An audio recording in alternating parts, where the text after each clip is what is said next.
Welcome to our YouTube channel.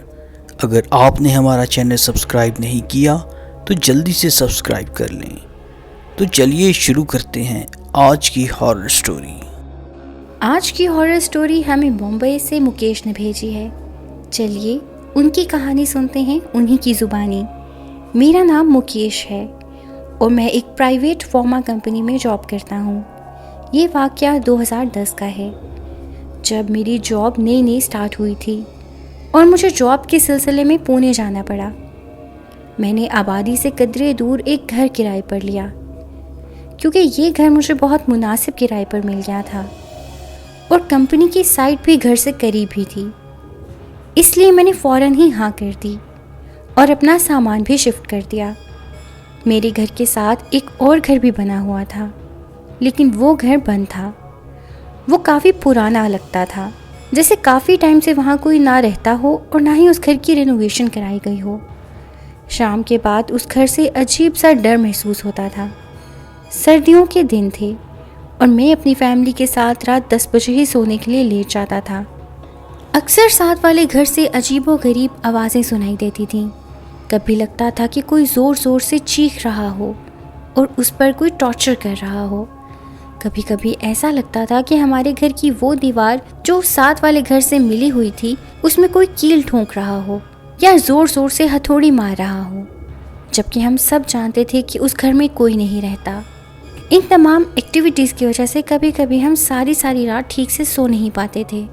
एक दिन मैं शाम को दफ्तर से वापस आया और मैं अपना बाइक घर के अंदर खड़ा कर ही रहा था कि अचानक मेरी नज़र उस घर पर पड़ी। तो मैंने देखा कि उस घर की बैल्कनी में एक नहायत खौफनाक औरत खड़ी है और वो मुझे ही देख रही है। मैंने खौफ के मारे बाइक वहीं छोड़ा और भागता हुआ अपने घर में चला गया। खौफ की वजह से मेरा बुरा हाल था। जब मैंने घर वालों को ये बात बताई तो वो मेरे साथ बाहर आए और साथ वाले घर की बैल्कनी में देखा तो वहाँ कोई ना था। एक रात जब सब घर वाले सो रहे थे तो हमारे घर के सहन में किसी के चलने की आवाज़ सुनाई दी। पहले मैं समझा शायद कोई चोर है, क्योंकि ये कदरे वीरान इलाका था। लेकिन जब मैं अपने सहन में पहुंचा तो देखा कि एक बहुत बड़े साइज़ की काली बिल्ली मुंह में एक परिंदा लिए हुई थी और नोच कर इसे खा रही थी। और फिर अचानक वो बिल्ली एक भयानक चुड़ैल में तब्दील हो गई और किसी छिपकली की तरह सहन में दीवारों पर रेंगने लगी और ज़ोर ज़ोर से हंसने लगी। ये मंजर देखकर मेरी हालत बहुत ख़राब हो गई। मैं हाँफता काँपता अपने घर के अंदर गया और चीख कर घर वालों को जगाया और इस वाक़े के बारे में बताया। जब घर वालों ने मेरे साथ जाकर चेक किया तो सहन में कुछ भी नहीं था, लेकिन वो परिंदा जिसे वो बिल्ली खा रही थी वो सहन में ही गिरा पड़ा था। अब मुझे यकीन हो गया था कि इस साथ वाले घर में ज़रूर कोई मसला है और इसी वजह से मेरे घर में भी एक्टिविटीज़ हो रही हैं। अब मैंने डिसाइड किया कि किसी झाड़ फूंक वाले बाबा को अपने घर में लाया जाए और इन असरात से अपने घर को मुक्ति दिलाई जाए। अगले दिन मैं एक ऐसे बंदे को घर ले आया। इसने अपना अमल किया और घर में धूनी जलाई और इसने बताया कि मेरे घर के साथ वाला घर हॉन्टेड है, जिसकी वजह से मेरे घर में भी असरात हो रहे हैं। इसने कुछ मंत्र पढ़े और चला गया। अगले 2 दिन तक घर में फिर कुछ नहीं हुआ। तीसरा दिन मेरी छुट्टी का दिन था। मेरी वाइफ कपड़े धो रही थी। वो कपड़े सुखाने के लिए छत पर गई। उसने देखा कि साथ वाले घर की छत पर कोई चादर ओढ़े बैठा हुआ था। मेरी वाइफ ने इससे पूछा, तुम कौन हो?